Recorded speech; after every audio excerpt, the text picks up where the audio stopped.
ये आकाशवाणी रायपुर है। प्रादेशिक समाचार बुलेटिन के साथ मैं निशा नैयर।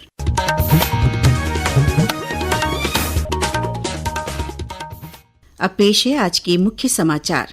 प्रधानमंत्री नरेंद्र मोदी ने कहा, सरकार नक्सलग्रस्त क्षेत्रों में शांति स्थापित करने और नक्सलियों को विकास की मुख्य धारा से जोड़ने के लिए प्रतिबद्ध है। केंद्रीय गृहमंत्री अमित शाह और छत्तीसगढ़ के उप मुख्यमंत्री विजय शर्मा ने आज नई दिल्ली के एम्स जाकर नक्सल विरोधी अभियान के दौरान घायल जवानों से की मुलाकात। मुख्यमंत्री विष्णुदेव साय ने बीजापुर जिले के गलगम में जवानों से मुलाकात कर उनके अदम्य साहस को नमन किया। और बलरामपुर जिले में बारातियों को ले जा रही बस खाई में गिरी, 3 लोगों की मौत। अब समाचार विस्तार से। प्रधानमंत्री नरेंद्र मोदी ने कहा है कि सरकार नक्सलग्रस्त क्षेत्रों में शांति स्थापित करने और नक्सलियों को विकास की मुख्य धारा से जोड़ने के लिए प्रतिबद्ध है। छत्तीसगढ़ तेलंगाना सीमा पर सफल नक्सल विरोधी अभियान के बाद गृह मंत्री अमित शाह का सोशल मीडिया पोस्ट साझा करते हुए प्रधानमंत्री ने कहा कि सुरक्षा बलों की सफलता दर्शाती है कि नक्सलवाद के खिलाफ अभियान सही दिशा में आगे बढ़ रहा है। केंद्रीय गृह मंत्री अमित शाह ने कल कहा था कि सुरक्षा बलों ने छत्तीसगढ़ तेलंगाना सीमा पर कर्रे गुट्टा पर्वतीय क्षेत्र में एक व्यापक अभियान में 31 माओवादियों को मार गिराया। उन्होंने अब तक के इस सबसे बड़े अभियान को अगले वर्ष 31 मार्च तक नक्सल मुक्त भारत के संकल्प की दिशा में ऐतिहासिक सफलता बताया। उन्होंने कहा कि सरकार नक्सलवाद को जड़ से उखाड़ने के लिए प्रतिबद्ध है। इससे पहले कल बीजापुर में एक संयुक्त संवाददाता सम्मेलन में सीआरपीएफ के महानिदेशक ज्ञानेन्द्र प्रताप सिंह, छत्तीसगढ़ के पुलिस महानिदेशक अरुण देव गौतम और बीजापुर के पुलिस अधीक्षक जितेंद्र कुमार यादव ने बताया कि यह अभियान 21 दिन तक चला। इस बीच केंद्रीय गृहमंत्री अमित शाह ने छत्तीसगढ़ और तेलंगाना सीमा पर करेगुट्टा पहाड़ियों में नक्सल विरोधी अभियान के दौरान घायल हुए सुरक्षाकर्मियों से दिल्ली के अखिल भारतीय आयुर्विज्ञान संस्थान एम्स में मुलाकात की। इस दौरान उनके साथ छत्तीसगढ़ के उप मुख्यमंत्री विजय शर्मा भी मौजूद थे।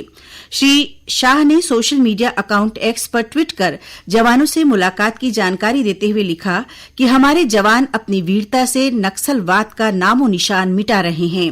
गौरतलब है कि इस ऑपरेशन में कोबरा बटालियन के असिस्टेंट कमांडेंट सागर Ganesh Borade, head constable Munesh Chandra Sharma, constable Krishna Kumar Gurjar और कांस्टेबल धनुराम घायल हुए हैं। वहीं मुख्यमंत्री विष्णुदेव साय ने आज बीजापुर जिले के गलगम में जवानों से मुलाकात कर उनसे बातचीत की। इस दौरान मुख्यमंत्री ने जवानों का हौसला बढ़ाया। उन्होंने कहा कि जवान 44 डिग्री तापमान में भी माओवादियों के खिलाफ ऑपरेशन चला रहे हैं। मैं उनके अदम्य साहस को नमन करता हूं। जो कर्रेगुड़ा की पहाड़ी है उसमें जो सबसे बड़ा अभी तक का और सफल नक्सली ऑपरेशन किया और जिस साहस के साथ आप लोगों ने इस ऑपरेशन को अंजाम दिया, तो आज आप लोगों को धन्यवाद देने आए हैं, आप लोगों का अभिनंदन करने आए हैं और हम आप लोगों के स्वर को नमन करते हैं। 44 डिग्री गर्मी में आप सब लोगों ने इस ऑपरेशन को सफल किया और 31 नक्सलियों को आप लोगों ने मार गिराया। मैं आप लोगों के अदम्य साहस को नमन करता हूं, आप लोगों के स्वर का मैं तारीफ करता हूं। इस दौरान बीजापुर के पुलिस अधीक्षक डॉक्टर जितेंद्र यादव ने मुख्यमंत्री को बताया कि गलगम में कैंप स्थापित होने के बाद इस क्षेत्र में लगातार नक्सल विरोधी अभियान चलाया जा रहा है। मुख्यमंत्री विष्णुदेव साय कल राजधानी रायपुर में आयोजित तिरंगा यात्रा में शामिल हुए। इस अवसर पर उन्होंने कहा कि राष्ट्र की सुरक्षा की जब भी बात आएगी हम सभी एक हैं। उन्होंने कहा कि तिरंगा यात्रा में सभी वर्गों के लोग, सेवानिवृत्त सैनिक, समाज सेवी संगठन और बच्चों ने बड़ी संख्या में शामिल होकर एकजुटता, देशभक्ति और राष्ट्रीय गौरव का संदेश दिया है। जिस तरह से ऑपरेशन सिंदूर सफल हुआ है, हमारे देश के यशस्वी प्रधानमंत्री श्री नरेंद्र मोदी जी के मार्गदर्शन में उनको हम लोग नमन करते हैं, हमारे देश के सैनिकों को नमन करते हैं, उनके अदम्य साहस को, उनके शौर्य को हम लोग नमन करते हैं। और इस तिरंगा यात्रा के माध्यम से हम सब लोग ये प्रदर्शित करने का प्रयास किए हैं कि राष्ट्र की सुरक्षा के लिए हम सब लोग एक हैं। रायपुर सांसद बृजमोहन अग्रवाल ने कहा कि तिरंगा यात्रा के माध्यम से आज हम एकजुटता का संदेश दे रहे हैं। वहीं भाजपा के प्रदेश अध्यक्ष किरण सिंहदेव ने कहा कि पहलगाम आतंकवादी हमले का जवाब ऑपरेशन सिंदूर हमारे अभिमान का प्रतीक है। प्रदेश में मनाए जा रहे सुशासन तिहार के तीसरे चरण के तहत मुख्यमंत्री विष्णुदेव साय आज दंतेवाड़ा जिले के मुलेर गांव पहुंचे। मुख्यमंत्री ने चौपाल लगाकर ग्रामीणों की समस्याएं सुनी और उनका निराकरण करने का आश्वासन दिया। इस दौरान उन्होंने राशन दुकान का निरीक्षण कर हितग्राहियों से बातचीत भी की। इस मौके पर मुख्यमंत्री ने मुलेर गांव में अंदल कोसम माता मंदिर निर्माण के लिए 4 लाख रुपए देने की घोषणा की। साथ ही गांव में उप स्वास्थ्य केंद्र की स्थापना सहित विभिन्न निर्माण कार्यों के लिए राशि देने की बात कही। उन्होंने कहा कि गांव में जल्द ही शिविर लगाकर वनाधिकार मान्यता पत्र, आधार कार्ड और आयुष्मान कार्ड बनाए जाएंगे। प्रादेशिक समाचार आप आकाशवाणी रायपुर से सुन रहे हैं। दुर्ग जिले की सुपेला पुलिस ने अपनी पहचान छुपाकर अवैध रूप से रह रही बांग्लादेशी महिला को गिरफ्तार किया है।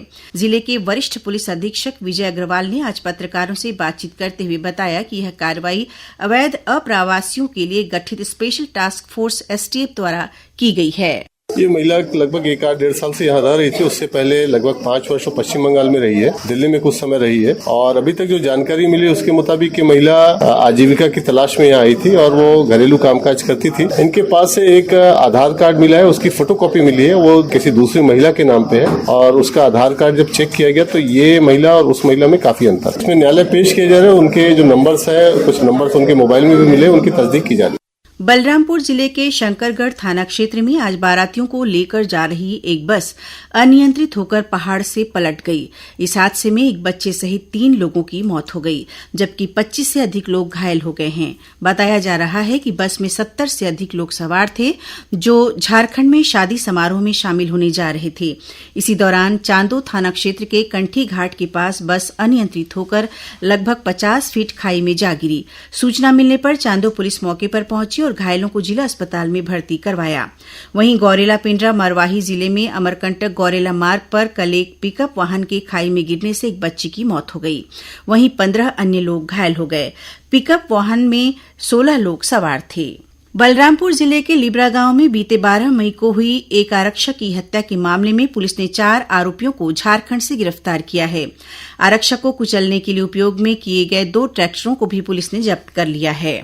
खनिज विभाग के सचिव पी दयानंद ने प्रदेश में रेत के अवैध खनन और परिवहन पर नियंत्रण लगाने के निर्देश दिए हैं।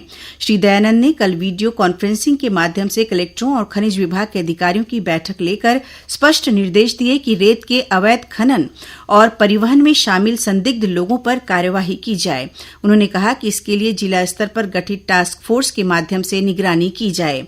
इस बीच जांजगीर चांपा जिले में दहिदा गांव के हसदेव नदी पर खनिज विभाग की टीम ने रेत का अवैध उत्खनन करते 2 चेन माउंटेन को जब्त किया है।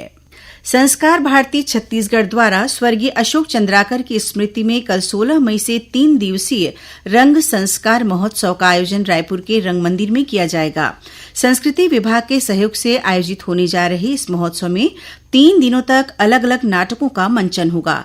पहले दिन संत फरीकार के निर्देशन में शहीद वीर नारायण सिंह की लोकगाथा का मंचन किया जाएगा।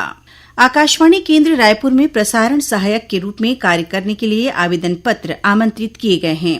प्रसारण सहायक के लिए आवेदक का स्नातक परीक्षा उत्तीर्ण होना आवश्यक है और उसकी आयु 1 जुलाई 2024 को न्यूनतम 20 वर्ष और अधिकतम 50 वर्ष होनी चाहिए। आवेदक को हिंदी और अंग्रेजी भाषा का ज्ञान होने के साथ ही कंप्यूटर टाइपिंग की जानकारी होना आवश्यक है।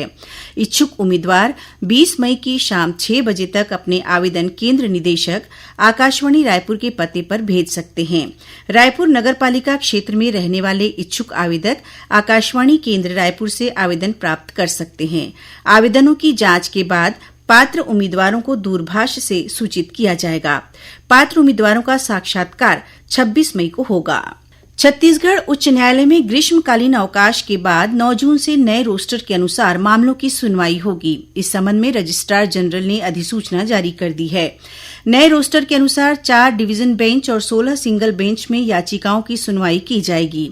मुख्य न्यायाधीश रमेश सिन्हा और न्यायाधीश विभू दत्ता गुरु की बेंच जनहित याचिकाओं, अवमानना मामलों, हेबियास कार्पस, क्रिमिनल अपील और बीएनएस के मामलों पर सुनवाई करेगी। वहीं न्यायाधीश संजय के अग्रवाल और दीपक कुमार तिवारी की बेंच टैक्स मामलों की अपील, अतिरिक्त क्रिमिनल मामले और डिवीजन बेंच के रिट मामलों पर सुनवाई करेगी। और अब पेश है मौसम का हाल। मौसम विभाग से प्राप्त जानकारी के अनुसार कल प्रदेश में 1-2 स्थानों पर बारिश होने की संभावना है। वर्षा का मुख्य क्षेत्र दक्षिण छत्तीसगढ़ रहेगा। इस दौरान गरज चमक के साथ अंधड़ चलने और वज्रपात होने की भी संभावना है। मौसम विभाग ने 19 मई तक प्रदेश के अधिकतम तापमान में कोई विशेष परिवर्तन नहीं होने की संभावना जताई है। इसके बाद तापमान में गिरावट हो सकती है। इस बीच महासमुंद जिले के कोलदा गांव में आज शाम आकाशीय बिजली गिरने से एक व्यक्ति की मौत हो गई। अंत में मुख्य समाचार एक बार फिर। प्रधानमंत्री नरेंद्र मोदी ने कहा, सरकार नक्सल ग्रस्त क्षेत्रों में शांति स्थापित करने और नक्सलियों को विकास की मुख्य धारा से जोड़ने के लिए प्रतिबद्ध है।